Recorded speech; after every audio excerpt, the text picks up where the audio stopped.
In this fourth and final part of the introductory series, I will focus on the transformation process, the individuation process for adult replacement children. How discover the true self through artistic means or through more psychological work. I will also show how an analyst can help adult replacement children continue on this journey and come to eventually experience a psychological rebirth into their own life. Souls are irreplaceable, says Murray Stein. And this is what adult replacement children can come to discover.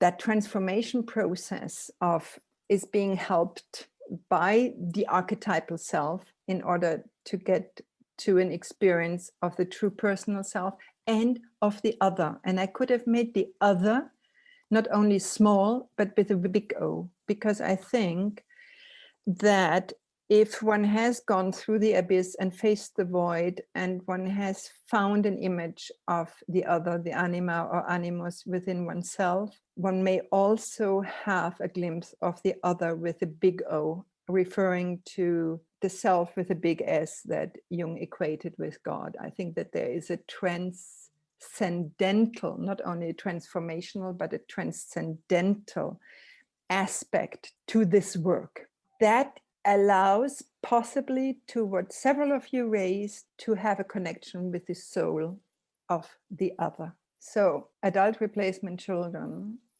rediscover an image of living anima or animus instead of projecting it onto another, even though this projection may come to bear on you in the analytical process, in the transference. But then maybe because you're aware and we understand what's going on, images of living anima or animus, of the inner child, of a rebirth, of an archetypal mother also may come up in the products from the unconscious. We can recognize the intertwined images of life and death and help to differentiate them and put them at the right ends again, first life, then death. And reconnect with the self in a consciousness raising process. Now, several of you had said, well, I have a case, what can I do? And we talked a bit about transference and counter-transference, and there would still be so much to talk about. Maybe we do that in February. But I think there are two things that stand out for me on the soft level, and that is hold out hope for sightings or inklings for a feeling of the self. In your relationship with the person, in dreams, in synchronistic events, in fantasies, in any symbolic expressions or anything that happens in life, daily life. So we can keep in mind that that might come into view. And even when there seems to be no breath of life, the analyst can imagine rekindling that fire of life. I think there is much to be said to the projective, to the positive projection of an analyst. And if we know there was absence and loss and death and grief and all of that, we can hold the opposite. We hold the opposite until the analysand can, if I may say, self-service themselves from ourself. There is a sort of a shortcut version to analysis is self-service, service of the self, but also they can, when they're ready, come and self-serve themselves the contents that we may be holding in consciousness for a while as a bridge for them. We can work through the structural elements of the condition with compassionate understanding. I think that's really the opposite of the who did what and get away from the blame. There's so much loyalty issues are in there. It's a problem. So we go at it with compassionate understanding.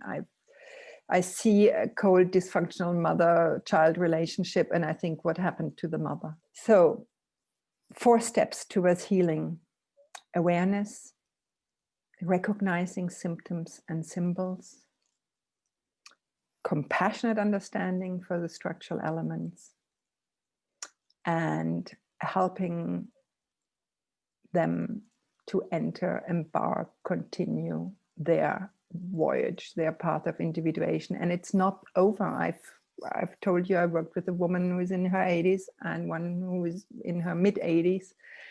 It takes a while. It's a long process. And I want to leave you with 2 images of such a process. Remember, I mentioned Caroline Mackenzie, who had this raging child, and because she wasn't the boy that was expected after the boy had died.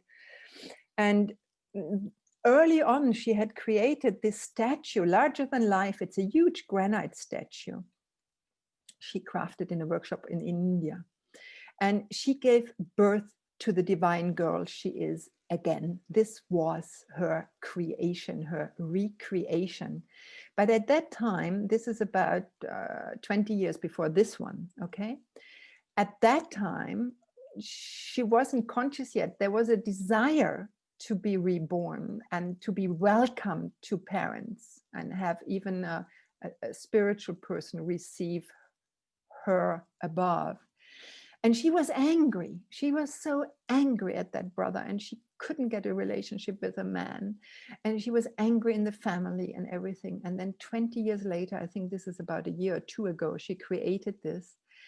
And you see a female figure and you see a male figure, and they come together. They receive each other. It's conjunctio.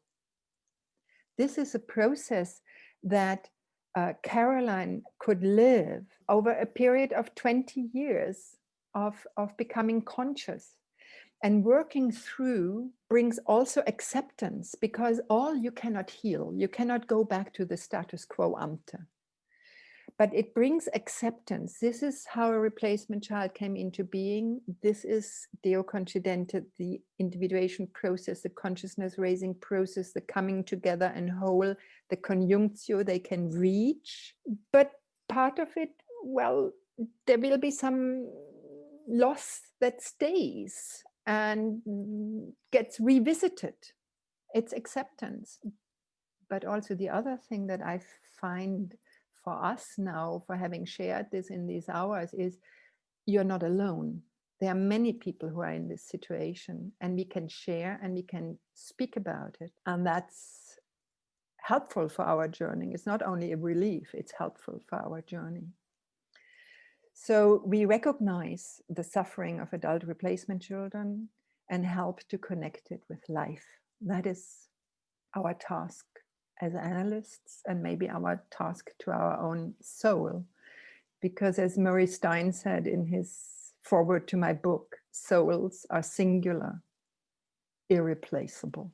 And I hope that adult replacement children can experience a rebirth into their own life.